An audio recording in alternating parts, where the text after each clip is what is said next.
Dodi Prawinegara meminta majelis hakim membebaskannya dari tuntutan 20 tahun penjara.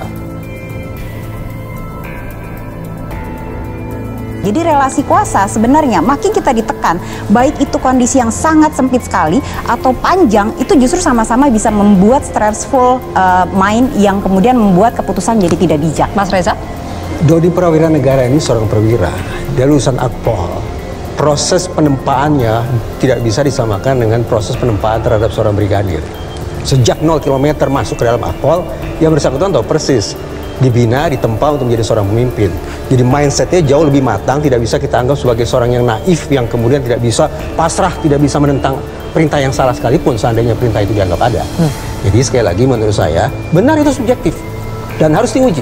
Dan lewat pengujian menurut saya justru terpatahkan klaim bahwa yang bersangkutan pasrah, takut, tidak mampu menentang perintah. Secara langsung perkara sabu ini buat saya tidak bisa menghindar lagi. Yang mana perintah pengisian tersebut sudah saya tolak 2 kali kepada Kapolda, namun penolakan saya tersebut sama sekali tidak dihiraukan. Tetapi malah justru mengarahkan saya untuk menjalankan perintah-perintah Teddy Minahasa selanjutnya, dan saya juga telah berkoordinasi langsung kepada Kejari Agama untuk menitipkan barang bukti tersebut.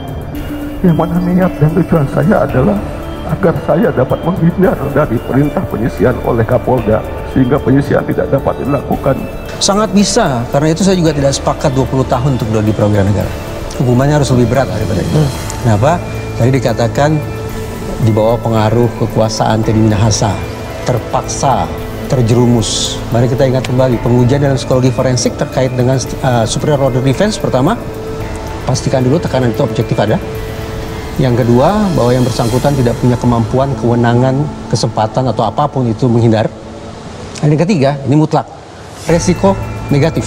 Kalau yang bersangkutan menolak, kalau yang bersangkutan mengelak, kalau yang bersangkutan menentang. Faktanya, sisihkan terawas, kemudian Dodi menolak, ada resiko buruknya? Tidak. Ketika kemudian mereka berjumpa di hotel di Bukit Tinggi, ketika Dodi diakui tadi oleh Bang Adriel menolak, ada resikonya? Ternyata tidak. Jadi penggunaan kata di bawah pengaruh, di bawah kekuasaan Teddy Minahasa, keterpaksaan, terjerumus, terpatahkan. Plus Dodi sendiri yang mematahkan alibi dia dengan mengatakan bahwa saya berani berhadapan dengan Kapolda-Kapolda lain. Itu menunjukkan bahwa sekali lagi Dodi ini sepertinya punya kemampuan, punya kesempatan untuk menghindar dari, sebutlah, tekanan Teddy Minahasa, plus tidak punya atau tidak mengalami resiko apapun ketika dia menentang tanda petik perintah Teddy Minahasa. Nah ini kita lihat Pak Dodi itu sangat subjektif, jadi kita harus menyelami kebatinannya pada saat itu. Oke, itu teori, tapi kebatinannya nggak bisa seperti itu. Kita harus merasakan itu. Saya sepakat itu subjektif, karena itulah harus diuji, dan hasil pengujian dengan menggunakan formula psikologi forensik sekali lagi tidak mengena. Ada rentang waktu yang panjang, tadi sudah dikatakan oleh Kang Asep. Sekali lagi, dia punya kesanggupan untuk berkata tidak jenderal, menolak, tapi ada resiko buruknya sama sekali tidak ada. Dan pada saat yang sama sekali lagi dia berani mengatakan di hadapan majelis hakim, saya berani melawan Kapolda lain. Subjektif, tidak subjektif. Dan lewat pengujian ternyata memang terbukti bahwa yang bersangkutan berani menolak Kapolda lain karena Kapolda tersebut tidak mendesak. Tidak mendesak dia. Tidak masuk akal. Bahwa dia mengambil ilustrasi bahwa saya berani menentang Kapolda lain. Saya berani melawan Kapolda lain. Disitulah dia menunjukkan bahwa dia seorang perwira yang berani menolak. Namun terus didesak, akhirnya dia tidak bisa berpikir secara logis. Yang menyuruh menyisihkan, menyuruh mengganti, kemudian menjual. Pasalnya enggak itu. Iya. Ahli menyatakan bahwa apabila si A selaku atasan yang dalam kasus ini adalah Teddy Minahasa sudah memerintahkan agar dilakukan pemusnahan dan penarikan narkoba tanggal 28 September, maka si B, si C, dan si D, yaitu dalam hal ini adalah Kapolres, asistennya si Arif, dan cewek itu namanya Linda, sudah dapat perintah tersebut. Bahkan Kapolres menyatakan siap perintah laksanakan. Maka kalau kemudian tetap dilakukan penjualan narkoba beberapa hari kemudian, maka si A yang memberikan perintah di awal yang kemudian menariknya, dalam hal ini adalah Teddy Minahasa, bebas dari tindak pidana. Tim kuasa hukum Dodi Prawinegara meminta majelis hakim membebaskan kliennya dari tuntutan 20 tahun penjara dalam kasus peredaran narkoba jenis sabu.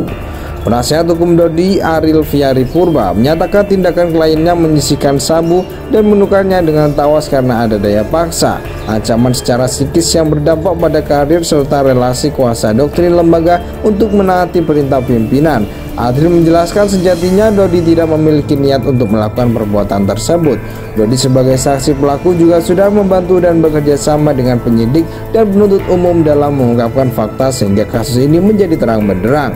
Menyatakan perbuatan yang dilakukan AKBP Dodi Prawinegara tidak dapat dipidana karena terdapat alasan penghapusan pidana dan melepas AKBP Dodi Prawinegara dari tuntutan hukum. Memerintahkan AKBP Dodi Prawinegara dibebaskan dari tahanan yang segera setelah putusan ditetapkan, ujar Adril saat membacakan pledoi di Pengadilan Negeri Jakarta Barat Rabu 5 April 2023. Adril menyatakan Dodi juga layak sebagai justice kolaborator karena sudah membuka fakta agar kasus peredaran narkoba ini menjadi terang benderang.